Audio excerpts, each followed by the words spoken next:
नमस्कार। पठन पाठन हिंदी व्याकरण मंथन में आपका स्वागत है।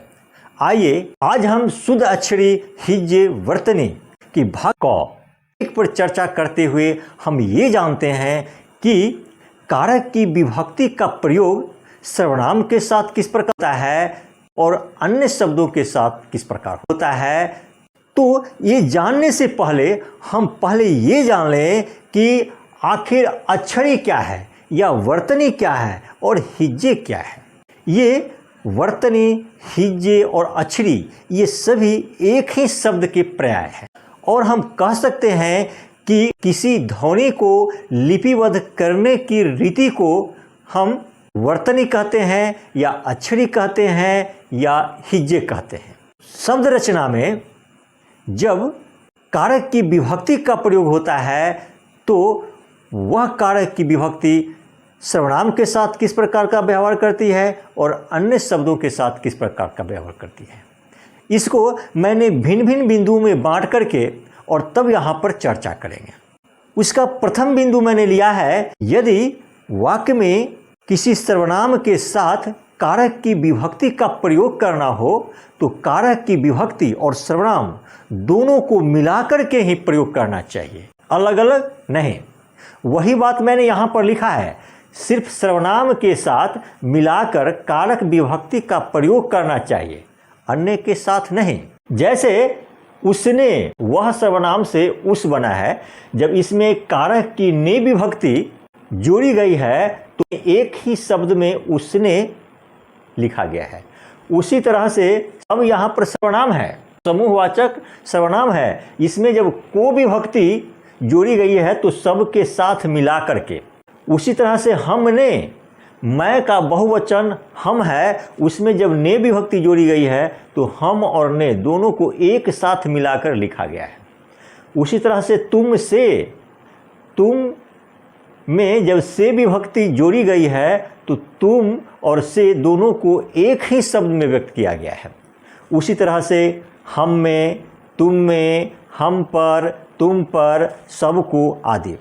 यानी हम यहाँ पर देख रहे हैं कि ये जितने भी सर्वनाम हैं, सर्वनाम के साथ जब कारक की विभक्ति का प्रयोग किया जाता है तो उस सर्वनाम के साथ मिलाकर ही लिखा जाता है। हमारे YouTube चैनल पठन पाठन हिंदी व्याकरण मंथन को लाइक करें, सब्सक्राइब करें एवं शेयर करें तथा नए वीडियोज के लिए बेल आइकन स्पर्श करें।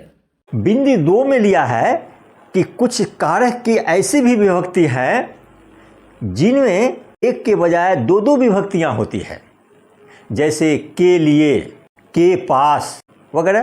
कहने का मतलब है कि यदि किसी सर्वनाम के साथ दो विभक्तियों का प्रयोग करना हो तो उसके प्रथम विभक्ति को सर्वनाम के साथ मिलाकर लिखना चाहिए और दूसरी विभक्ति को उस सर्वनाम से अलग करके लिखना चाहिए। वही यहाँ पर मैंने दिया है मेरे, तो ये मेरे जो है सो एक साथ मिलाकर के आया है और लिए को जो है इस सर्वनाम से अलग कर दिया है। उसी तरह से वह से उन बना है तो के और पास दो कारक की विभक्ति है तो उनके साथ के विभक्ति का प्रयोग कर दिया और पास को अलग करके लिख दिया। तो इसी ढंग का व्यवहार हमें करना चाहिए। अब हमारा तीसरा बिंदु है कि यदि सर्वनाम के बजाय कोई अतिरिक्त शब्द आवे या अन्य शब्द आवे तो उसके साथ मिलाकर कारक की विभक्ति का प्रयोग नहीं किया जाता है। वही बात मैंने यहाँ पर लिखा है, सर्वनाम के अतिरिक्त शब्दों से अलग कर ही कारक विभक्ति को लिखना चाहिए।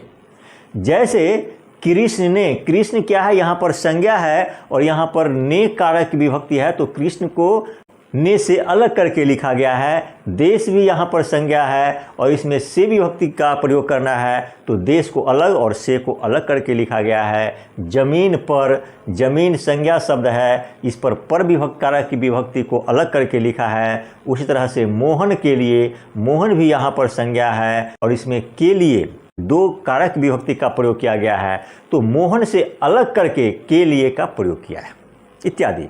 कहने का मतलब है कि जब सर्वनाम के अतिरिक्त कोई अन्य शब्द के साथ कारक की विभक्ति का प्रयोग करना हो तो उस शब्द से कारक की विभक्ति का अलग कर ही प्रयोग करना चाहिए। चौथा बिंदु लिया है कि यदि पूर्वकालिक प्रत्यय कर का प्रयोग किसी क्रिया के साथ करना हो तो उस कर को क्रिया के साथ मिलाकर ही लिखना चाहिए। यदि उस कर को क्रिया से अलग करके लिखते हैं तो वह गलत होगा। वही बात मैंने यहाँ पर लिखा है, पूर्वकालिक प्रत्यय कर क्रिया से मिलाकर लिखना चाहिए। जैसे बैठकर, बैठना क्रिया से बैठ बना है, इस कर को जो है सो बैठ के साथ मिला करके प्रयोग किया गया है। खाकर खाना से बना है, खा और कर दोनों को मिलाकर के ही एक शब्द के रूप में प्रयोग किया है। उस तरह से सोकर, उसी तरह से हंसकर, उस तरह से रोकर। कहने का मतलब है कि यदि किसी क्रिया के साथ पूर्वकालिक प्रत्यय कर का प्रयोग करना हो तो उस क्रिया के साथ मिलाकर ही प्रयोग करना चाहिए, अलग कर करना गलत माना जाएगा। पांचवा बिंदु है कि पंचाक्षर के बाद आने वाला वर्ण अगर उसी वर्ण वर्ग का हो तो उस पंचाक्षर के बदले अनुस्वार का प्रयोग करते हैं। अब यही परंपरा चल गई है। वही बात मैंने यहाँ पर लिखा है, पंचाक्षर के बाद जब उसी वर्ग का कोई वर्ण आए तो वहाँ अनुस्वार का ही प्रयोग करना चाहिए। जैसे कंगन, यहाँ पर अंग, अंग जो है वह क का पंचम वर्ण है और इसके बाद गो भी जो है वह को वर्ग का ही सदस्य है, इसीलिए इस कंगन में अनुस्वार का प्रयोग किया। उसी तरह से देख लिए चंदन, ये नौ जो है वह तो वर्ग का है और दो भी है तो वर्ग का है, इसीलिए उस पंचाक्षर नौ के बदले अनुस्वार का प्रयोग किया है।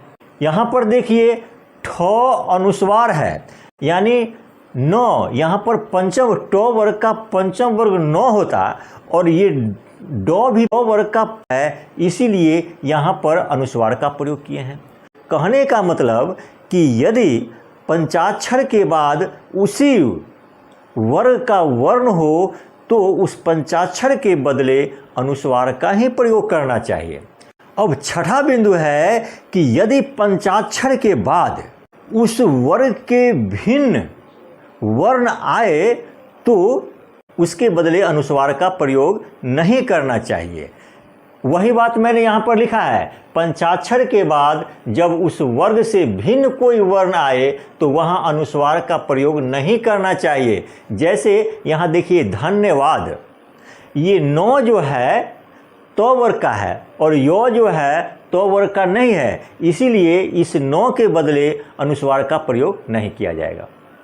उसी तरह से अन्य जो है ये नौ पंचाक्षर जो है तो वर्ग का है और उसके बाद ये यो जो है यह तो वर्ग का सदस्य नहीं है, इसीलिए इस नौ के बदले अनुस्वार का प्रयोग नहीं किया जाएगा। उसी तरह से ये जन्म है, ये पंचाक्षर नौ जो है तो वर्ग का है और इसके बाद आने वाला वर्ण प वर्ग का है, इसीलिए इस नौ के बदले अनुस्वार का प्रयोग नहीं किया जाएगा। उसी तरह से उन्मुख, ये नौ जो है सो त्वक वर्ग का पंचाक्षर है और इस मो जो है सो प वर्ग का है, दोनों दो भिन्न वर्ग का है, इसीलिए इस नौ के बदले अनुस्वार का प्रयोग नहीं किया जाएगा। उसी तरह से चिन्मय, ये नौ पंचाक्षर तो वर्ग का है और उसके बाद का वर्ण मो प वर्ग का है, इसीलिए इस नौ के बदले अनुस्वार का प्रयोग नहीं किया जाएगा। कहने का मतलब यही हुआ कि यदि पंचाक्षर के बाद उस वर्ग से भिन्न वर्ग का कोई वर्ण आए तो उस पंचाक्षर के बदले अनुस्वार का प्रयोग नहीं किया जाता है। सातवां बिंदु है कि अंग्रेजी शब्द के ओ ध्वनि को व्यक्त करने के लिए आ की मात्रा पे अर्ध चंद्र का ही प्रयोग करना चाहिए। वही बात मैंने यहाँ लिखा है, अंग्रेजी शब्द के ओ ध्वनि के लिए आ की मात्रा के ऊपर अर्धचंद्र का प्रयोग करना चाहिए। जैसे डॉक्टर, डॉक DOC होता है डॉक, तो ये है आकार पे अर्धचंद्र का मात्र प्रयोग किए हैं, इस पे अनुस्वार का या औ का प्रयोग नहीं किया जाता है। उसी तरह से हॉस्पिटल HO हो होता है, तो ये ह में आ की मात्रा जोड़ करके ऊपर से अर्धचंद्र का प्रयोग किए हैं। उसी तरह से नॉलेज में नौ में आ की मात्रा जोड़ करके ऊपर से अर्धचंद्र का प्रयोग किए हैं और नॉलेज लिखे हैं। अब मैं इसी से संबंधित यहाँ कुछ प्रश्नावली दे रहा हूँ। इस प्रश्नावली का आप उत्तर दीजिए। पिछली चर्चा का उत्तर मैं इस प्रश्नावली के अंत में दूंगा और इस प्रश्नावली का उत्तर मैं अगली चर्चा के अंत में दूंगा। प्रश्नावली का पहला प्रश्न है वर्तनी किसे कहते हैं। दूसरा प्रश्न है वर्तनी का पर्याय क्या है। और तीसरा प्रश्न है उक्त को चिन्हित करें। पहला है हमसे या तुमसे या मोहन से या सबसे गलत है। इसमें जो गलत है उसे चिन्हित करना है। दूसरा प्रश्न है रमेश के लिए या उसके लिए या मेरे लिए या उसने गलत है। जो गलत है उसे चिन्हित करना है। तीसरा प्रश्न है कृष्ण ने या अपने राष्ट्र के लिए या दुश्मनों से या स्वयं को सही नहीं है। इसमें जो सही नहीं है उसे चिन्हित करना है। चौथा प्रश्न है उसने या रमेश से या हाथ मिलाकर या अपने पास रखा सही नहीं है। जो सही नहीं है उसे चिन्हित करें। पांचवा प्रश्न है कंगन या चंदन या जंप या जम गलत है। इसमें जो गलत है उसे चिन्हित करना है। छठा प्रश्न है धन्यवाद या अन्न या उन्मुख या चिन्मय सही है। इसमें जो सही है उसे चिन्हित करना है। और सातवां प्रश्न है नॉलेज या कॉलेज या डॉक्टर या डॉन सही है। इसमें जो सही है उसे चिन्हित करना है। अब मैं प्रश्नावली 59 के उत्तर दे रहा हूं। यहाँ पर प्रश्नावली 59 के पहले प्रश्न का उत्तर है एक मात्रा, दूसरे प्रश्न का उत्तर है कोई नहीं और तीसरे प्रश्न का उत्तर है दो मात्राएं। इसी के साथ आज का पठन पाठन कार्यक्रम मेरा समाप्त हुआ। यदि आपको ये वीडियो पसंद आए और इसी ढंग के अन्य वीडियो भी देखना चाहते हैं और हमारे YouTube चैनल पर नए हैं तो मेरे पठन पाठन हिंदी व्याकरण मंथन YouTube चैनल को सब्सक्राइब करें एवं बेल आइकन की घंटी बजाकर दोस्तों में शेयर करें ताकि इस प्रकार के आने वाले वीडियो का नोटिफिकेशन सबसे पहले आप तक पहुंचे और आप उससे अधिक लाभान्वित हो सकें। धन्यवाद।